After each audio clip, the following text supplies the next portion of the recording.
पुत्रों ने एवं युधिष्ठिर आदि पांडुपुत्रों ने क्या किया। धृतराष्ट्र आंख से अंधे, लेकिन आंख के न होने से वासना नहीं मिट जाती।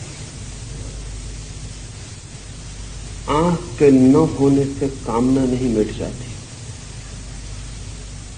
काश सूर्यदास ने धृतराष्ट्र का ख्याल कर लिया होता तो आंखें फोड़ने की कोई जरूरत न होती। सूरदास ने आंखें फोड़ ली थीं इसलिए कि न रहेंगी आंखें, न मन में उठेगी कामना, न उठेगी वासना। पर आंखों से कामना नहीं उठती, कामना उठती है मन से। आंखें फोड़ के डाली जाए तो भी वासना का कोई अंत नहीं। गीता की ये अद्भुत कथा एक अंधे आदमी की जिज्ञासा से शुरू होती है। असल में इस जगत में सारी कथाएं बंद हो जाएं अगर अंधा आदमी न हो।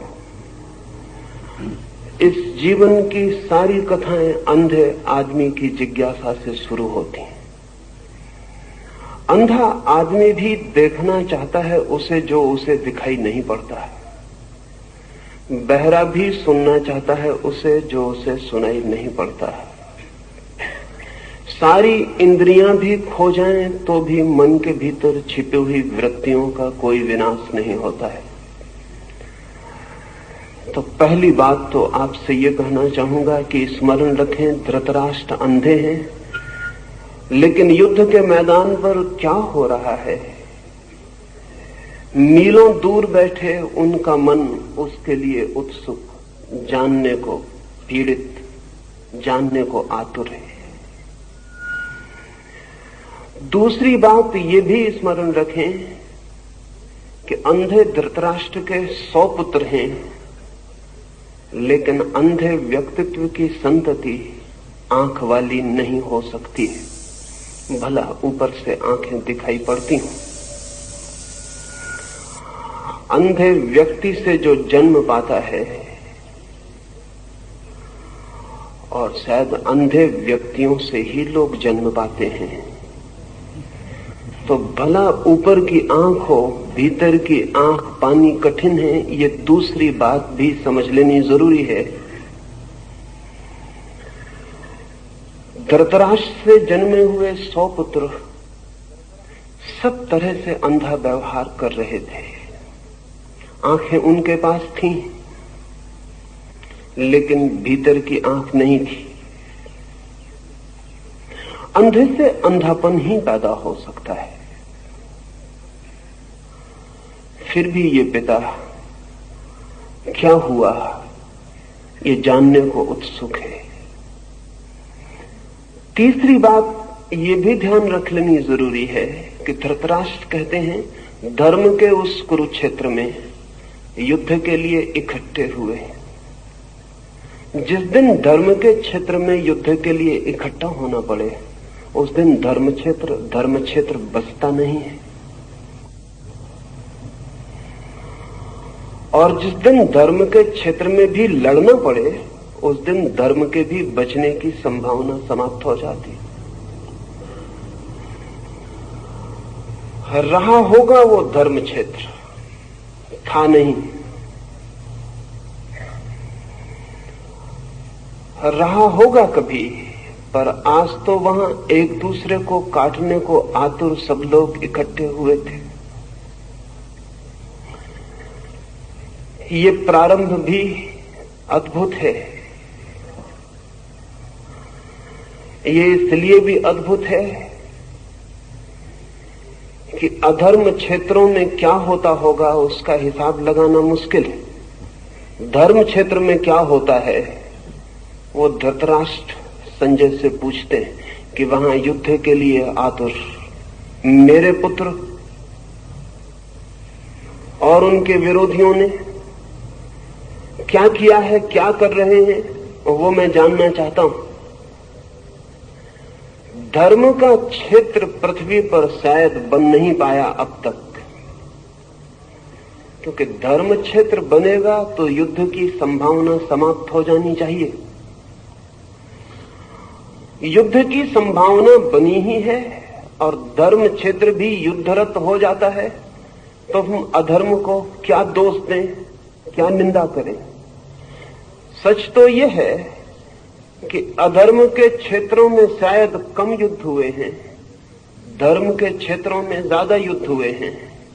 और अगर युद्ध और रक्तपात के हिसाब से हम विचार करने चलें तो धर्म क्षेत्र ज्यादा अधर्म क्षेत्र मालूम पड़ेंगे बजाय अधर्म क्षेत्रों के। ये व्यंग भी समझ लेने जैसा है कि धर्म क्षेत्र पर अब तक युद्ध होता रहा है और आज ही होने लगा है, ऐसा भी ना समझ लेना कि आज ही मंदिर और मस्जिद युद्ध के अड्डे बन गए हों।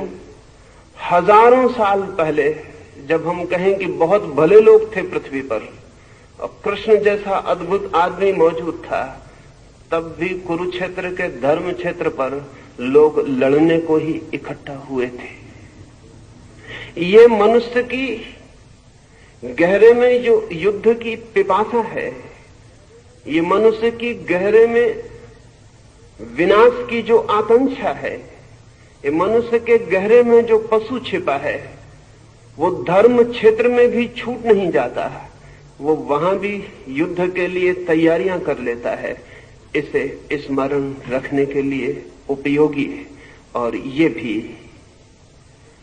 कि जब धर्म की आड़ मिल जाए लड़ने को, तो लड़ना और भी खतरनाक हो जाता है, क्योंकि तब जस्टिफिकेशन, तब न्याय युक्त भी मालूम होने लगता है। तो ये अंधे धृतराष्ट्र ने जो जिज्ञासा की है, उससे ये धर्म ग्रंथ शुरू होता है। सभी धर्म ग्रंथ अंधे आदमी की जिज्ञासा से शुरू होते हैं। जिस दिन दुनिया में अंधे आदमी न होंगे, उस दिन धर्म ग्रंथ की कोई जरूरत भी नहीं रह जाती। वो अंधा ही जिज्ञासा कर रहा है।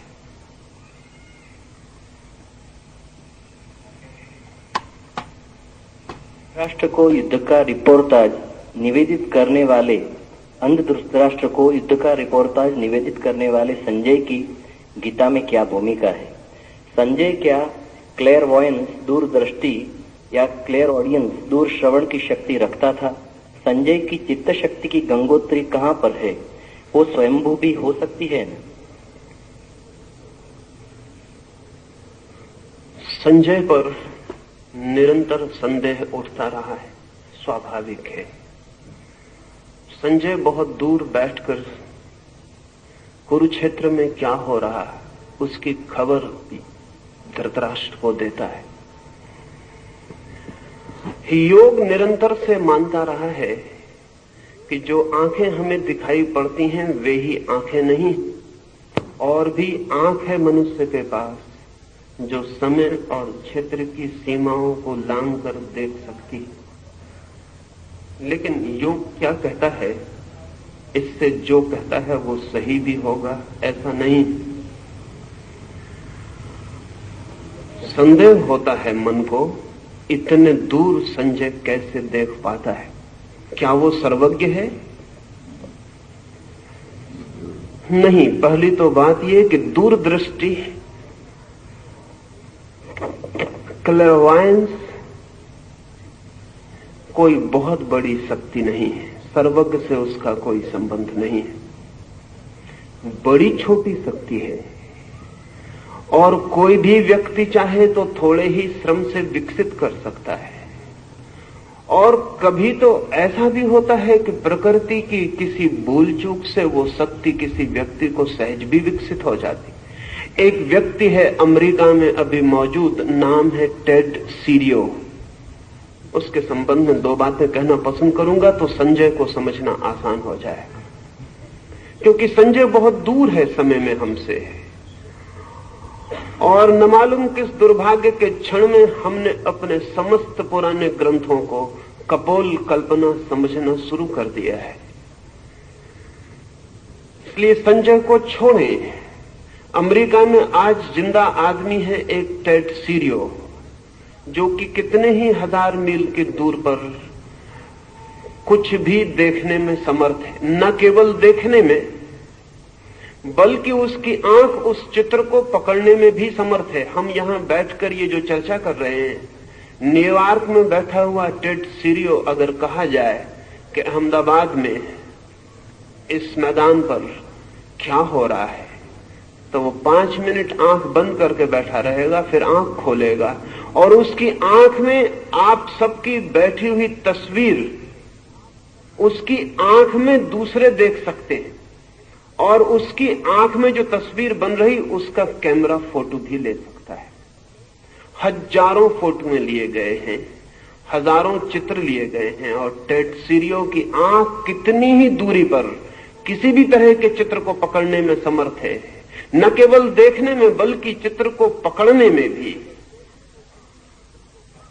टेड सीरियो की घटना ने 2 बातें साफ कर दी हैं। एक तो संजय कोई सर्वज्ञ नहीं है, क्योंकि टेड सीरियो बहुत साधारण आदमी है, कोई आत्मज्ञानी नहीं है। टेड सीरियो को आत्मा का कोई भी पता नहीं है। टेड सीरियो की जिंदगी में साधुता का कोई भी नाम नहीं है, लेकिन टेड सीरियो के पास एक शक्ति है, वो दूर देखने की विशेष है शक्ति। कुछ दिनों पहले स्कैंडिनेविया में एक व्यक्ति किसी दुर्घटना में जमीन पर गिर गया कार से, उसके सिर को चोट लग गई और अस्पताल में जब होश में आया तो बहुत मुश्किल में पड़ा। उसके कान में कोई जैसे गीत गा रहा हो ऐसा सुनाई पड़ने लगा। उसने समझा कि शायद मेरा दिमाग खराब तो नहीं हो गया, लेकिन 1 या 2 दिन के भीतर स्पष्ट सब साफ होने लगा और तब तो यह भी साफ हुआ कि 10 मील के भीतर जो रेडियो स्टेशन था उसके कान ने उस रेडियो स्टेशन को पकड़ना शुरू कर दिया। फिर उसके कान का सारा अध्ययन किया गया और पता चला उसके कान में कोई भी विशेषता नहीं है, लेकिन चोट लगने से कान में छुपी कोई शक्ति सक्रिय हो गई है। ऑपरेशन करना पड़ा, क्योंकि अगर 24 घंटे ऑन ऑफ करने का तो कोई उपाय नहीं था। अगर उसे कोई स्टेशन सुनाई पड़ने लगे तो वो आदमी पागल ही हो जाए। पिछले 2 वर्ष पहले इंग्लैंड में एक महिला को दिन में ही आकाश के तारे दिखाई पड़ने शुरू हो गए। वो भी एक दुर्घटना में ही हुआ। छत से गिर पड़ी और दिन में आकाश के तारे दिखाई पड़ने शुरू हो गए। तारे तो दिन में भी आकाश में होते, कहीं चले नहीं जाते, सिर्फ सूर्य के प्रकाश के कारण ढक जाते हैं, रात फिर उगड़ जाते हैं प्रकाश हट जाने से। लेकिन आंखें अगर सूर्य के प्रकाश को पार करके देख पाए तो दिन में भी तारों को देख सकती। उस स्त्री की भी आंख का ऑपरेशन ही करना पड़ा। ये मैं इसलिए कह रहा हूं कि आंख में भी शक्तियां छिपी हैं जो दिन में आकाश के तारों को देख लें। कान में भी शक्तियां छिपी हैं जो दूर के रेडियो स्टेशन से विस्तारित ध्वनियों को पकड़ लें। आंख में भी शक्तियां छिपी हैं जो समय और क्षेत्र की सीमाओं को पार करके देख लें, लेकिन अध्यात्म से इनका कोई बहुत संबंध नहीं है। तो संजय कोई बहुत आध्यात्मिक व्यक्ति हो ऐसा नहीं है। संजय विशिष्ट व्यक्ति जरूर है। वो दूर युद्ध के मैदान पर जो हो रहा है उसे देख पा रहा है और संजय को इस शक्ति के कारण कोई परमात्मा, कोई सत्य की उपलब्धि हो गई हो ऐसा भी नहीं है। संभावना तो यही है कि संजय इस शक्ति का उपयोग करके ही समाप्त हो गया हो। अक्सर ऐसा होता है, विशेष शक्तियां व्यक्ति को बुरी तरह भटका देती हैं। इसलिए योग निरंतर कहता है कि चाहे शरीर की सामान्य शक्तियां हों और चाहे मन की साइकिक पावर्स की विशेष शक्तियां हों, शक्तियों में जो उलझता है वो सत्य तक नहीं पहुंच पाता है। पर यह संभव है। और इधर पिछले 100 वर्षों में पश्चिम में साइकिकल रिसर्च ने बहुत काम किया है और अब किसी आदमी को संजय पर संदेह करने का कोई कारण वैज्ञानिक आधार पर भी नहीं रह गया है। और ऐसा ही नहीं कि अमेरिका जैसे धर्म को स्वीकार करने वाले देश में ऐसा हो रहा हो, रूस के भी मनोवैज्ञानिक मनुष्य की अनंत शक्तियों का स्वीकार निरंतर करते चले जा रहे हैं। और अभी चांद पर जाने की घटना के कारण रूस और अमेरिका के सारे मनोवैज्ञानिकों पर एक नया काम आ गया है, और वो ये है कि यंत्रों पर बहुत भरोसा नहीं किया जा सकता। और जब हम अंतरिक्ष की यात्रा पर पृथ्वी के वासियों को भेजेंगे तो हम उन्हें गहन खतरे में भेज रहे हैं, और अगर यंत्र जरा भी बिगड़ जाएं तो उनसे हमारे संबंध सदा के लिए टूट जाएंगे, और फिर हम कभी पता भी नहीं लगा सकेंगे कि वे यात्री कहां खो गए। वे जीवित नहीं, वे किस अनंत में भटक गए, हम उनका कोई भी पता न लगा सकेंगे। इसलिए एक सब्स्टिट्यूट